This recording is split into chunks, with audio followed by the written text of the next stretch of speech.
HR Basics is a series of short courses designed to highlight what you need to know about a particular human resource management topic. In today's HR Basics, we explore workplace conflict, understanding conflict modes people bring to work, and conflict management strategies. Workplace conflict occurs when the concerns of two or more people appear to be incompatible. Conflict is completely natural. It's the result of miscommunication, unclear expectations, differing perspectives or interests, or limited resources, and conflict itself is neutral. Anytime people work together, conflict is part of doing business. Conflict is a normal part of any workplace and organization. When it occurs, there's a tendency for morale to be lowered, an increase in absenteeism, and a decrease in productivity. In our discussion of workplace conflict, we will consider conflict modes and conflict management strategies. Let's take a look. People typically handle conflict in specific ways, known as conflict modes. No mode or style is better or worse than any other, they're just different. We all have ways we naturally respond to conflict situations, influenced by our personality, upbringing, and culture. Let's explore some of the most common ways people deal with conflict. Because no two individuals have exactly the same expectations and desires, conflict is a natural part of our interaction with others. The Thomas Kilmann instrument, known as the TKI, is an assessment that identifies 5 common styles or strategies for dealing with conflict, called conflict modes. The TKI was designed to illustrate the options we have when handling a conflict. The TKI defines 5 approaches to resolving conflict. We'll get to those in a minute. The TKI is a fast and accessible tool, delivering insight, empowerment, and resolution to anyone involved in a conflict. By identifying alternative conflict styles, it helps people reframe and defuse conflict, creating more productive results. The TKI is designed to measure a person's behavior in conflict situations. Conflict situations are those in which the concerns of two people appear to be incompatible. In such situations, we can describe an individual's behavior along 2 dimensions: assertiveness, the extent to which the person attempts to satisfy his or her own concerns, and cooperativeness, the extent to which the person attempts to satisfy the other person's concerns. There are 5 modes that we can use to address workplace conflict: competing, where the goal is to win; collaborating, working together to find a mutually beneficial solution; compromising, finding middle ground; avoiding, hiding from the conflict, hoping it will go away; and accommodating, surrendering your needs to please the other. The competing mode is assertive and uncooperative, pursuing your own concerns at the other person's expense using whatever power seems appropriate. Competing might mean standing up for your rights, defending a position you believe is correct, or simply trying to win. The competing mode is at the top left of the model, which means that an individual takes a wholly assertive and uncooperative approach to resolving conflict. It means standing up for your rights, defending a position you believe is correct, and trying to beat the other side. An individual pursues his or her own concerns at the other's expense. This is a power-oriented mode in which you use whatever power seems appropriate to win your own position. When is it appropriate to use competing? When the goal is to win, a quick, decisive action is needed, the issue is very important to you, and you are an expert in the area compared to the others involved. The collaborating mode is assertive and cooperative, working with the other person to find a solution that fully satisfies the concerns of both. It involves digging into an issue to find an alternative that meets both sets of concerns. The collaborating mode is at the top right of the model, which means an individual takes an assertive yet cooperative approach. It means being willing to believe that in an impasse, it's possible for both sides to come out with what they want. Collaborating requires mutual respect, a willingness to listen to others, and creativity in finding solutions. Collaborating may take the form of exploring a disagreement to learn from each other's insights, or trying to find a creative solution to an interpersonal problem. When is it appropriate to use collaborating? When the goal is participation, both sets of concerns are too important to be compromised, insights are needed from different perspectives, to increase stakeholders' commitment to solutions, and for long-term major issues. The compromising mode is moderate in both assertiveness and cooperativeness, finding an expedient, mutually acceptable solution that partially satisfies both parties. Compromising falls on middle ground and might mean splitting the difference or exchanging concessions. The compromising mode is at the center of the model because it's both assertive and cooperative, but only to some extent. Both sides get something, but not everything.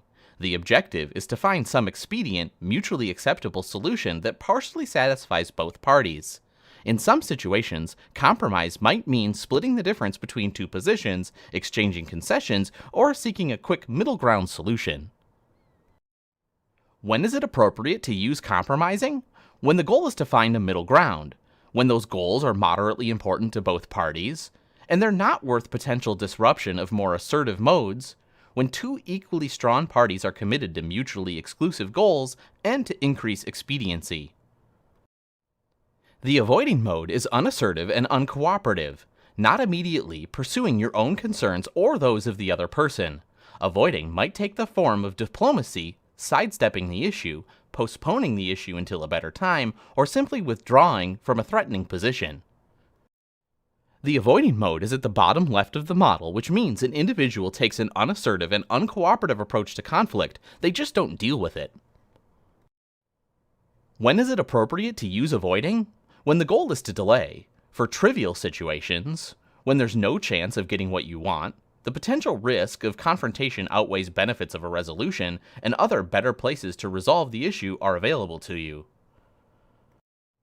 The accommodating mode is unassertive and cooperative, neglecting your own concerns to satisfy the concerns of the other person. Accommodating might take the form of selfless generosity, obeying the other person's order when you prefer not to, or yielding to another person's point of view. The accommodating mode is at the bottom right of the model, which means the individual takes a wholly unassertive and cooperative approach. When is it appropriate to use accommodating? When the goal is to yield, when the issue is much more important to the other party, to limit damage of continued conflict, to bank favors, and when you're in the wrong. Each of us is capable of using all 5 conflict handling modes. None of us can be characterized as having a single mode of dealing with conflict, but certain people use some modes better than others and, therefore, tend to rely on those modes more heavily. Your conflict behavior in the workplace is a result of both your personal predispositions and the requirements of the situation you find yourself in. The TKI is designed to measure this mix of conflict handling modes. Managed well, conflict is necessary and productive. In teams that engage in productive conflict, the most important and difficult issues are discussed and resolved. It's been estimated that managers spend at least 25% of their time responding to workplace conflicts. Handling and resolving conflicts that arise in the workplace is one of the biggest challenges managers and employees face. Dealing with conflict head-on is challenging for many people, yet few teams spend time explicitly considering how will we work together when things get rocky. Leaders need to build the skills to navigate teams through conflict together. Arriving at a positive resolution of conflict is always the ultimate goal. In resolving conflict, it is important to make sure you do the following. Clearly articulate the causes of conflict, openly acknowledging that there will be differing perspectives of the problems. Make a clear statement of why you want the conflict resolved and the reasons to work on the problem. Communication of how you want the conflict resolved. Address the issues face to face. Stick to the issues. In trying to resolve the conflict, it's tempting to resort to name-calling or bringing up issues from the past. It is important to address specific behaviors and situations if change is to take place. Take time out if necessary. In resolving a conflict, our emotions may interfere with arriving at a productive resolution. If this transpires, take a time out and resume resolving the conflict at another designated time. There are many causes or reasons for conflict in any work setting, including the following. Poor communication, where different communication styles lead to misunderstandings between employees or between an employee and manager. A lack of communication drives conflict underground. Different values. Any workplace is made up of individuals who see the world differently. Conflict occurs when there's a lack of acceptance and understanding of these differences. Differing interests. Conflict occurs when individual workers fight for their personal goals, ignoring organizational goals and organizational well-being. Scarce resources. Too often, employees feel that they have to compete for available resources in order to do their job. In a resource-scarce environment, this causes conflict, despite awareness of how scarce resources may be. Personality clashes. All work environments are made up of differing personalities. Unless colleagues understand and accept each other's approach to work and problem solving, conflict will occur. And poor performance. When one or more individuals within a work unit are not performing, not working up to potential, and this is tolerated and not addressed, conflict is inevitable. Conflicts do not exist in a vacuum. Any conflict situation has influencing factors. The importance of the cause, the amount of time available, and the value of the relationship between parties play an important part. Assessing these factors can help us determine which conflict mode is likely to be the most effective in managing the situation. The importance. How important is this issue to me? Time. Do we have enough time to fully address the situation? And relationship. How much do I value the relationship? Use this simple formula to determine which conflict mode to use to manage conflict at work. Importance plus time plus relationship equals conflict mode.